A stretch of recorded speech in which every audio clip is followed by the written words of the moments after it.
आज आपण ढोबळी मिरची, भरलेली ढोबळी मिरची करूया। ही ढोबळी मिरची मी अशी पोकळ चिरून घेतलेली।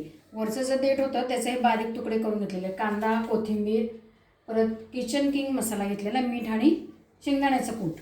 आता आपण काय करायचं आहे, याचा मसाला भाजलेला हे भरलेला करून घ्यायचा आहे। त्याला कांदा घ्यायचा बरं का, भरपूर कांदा घ्यायचा, छान त्याची चव लागते चांगली। कांदा, शेंगदाण्याचं कूट, मीठ आणि हा किचन किंग मसाला, हे सगळं मी एकत्र करून घेते।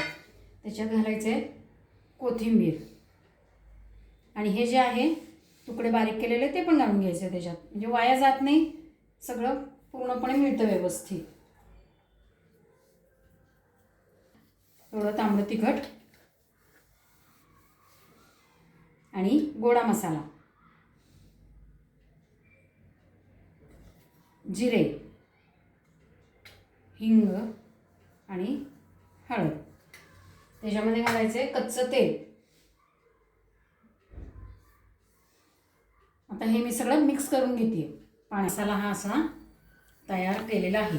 ह्याच्यात पाणी थोडंसं 2 चमचे पाणी लागतं आणि हे मिक्स करून घ्यायचं ओलसं। आणि हे जे आहे त्याच्यात मस्त दाबून दाबून भरायचं बरं का, दाबून दाबून भरायचं म्हणजे ते राहतं। आता मी हे सगळं अशा भरून घेते। सगळ्या ह्या भरून झालेल्या आहेत, मसाला एवढा झालेला आहे। ह्याच्यात काय केलं आहे, कच्चं तेल जे आहे ते ह्याच्यात ओतून घेतलेलं आधी, आणि शेंगदाणा नाही तर खाली सगळं चिकटतो, कूट केलेलं असतं ते।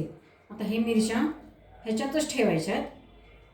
कोणी कढईत परततं डायरेक्ट झाकण वगैरे ठेवून वाफवून, पण मी हे कुकरमध्ये दाखवणार आहे, कारण कुकरमध्ये घाई गडबडीच्या वेळेला छान होतात। आणि ह्याच्यात हा मसाला पसरवून घ्यायचा आहे सगळं। हे जे आहे ते ह्यातच ओतायचं आहे। आणखीन वरनं थोडं पाणी ओतायचं, म्हणजे सगळं कसं मस्तपैकी शिजून निघेल। आणि आता हे कुकरला मी लावणार आहे, शिजून झाले की दाखवते। नेहमीप्रमाणे फोडणी घालून घेतलेली आहे आणि आपले हे ढोबळी मिरची जी शिजलेली आहे, ढोबळी मिरची ही आपली शिजलेली जी आहे कुकरमधली, ती मी आता याच्यामध्ये गॅस कमी करायचा बरं का, आणि त्याच्यामध्ये मी आता ही घालून घेते। आपली झालेली भाजी थोडा रस ठेवायचा, म्हणजे भाताबरोबर खायला मिळतो। अशी भाजी आपली तयार आहे।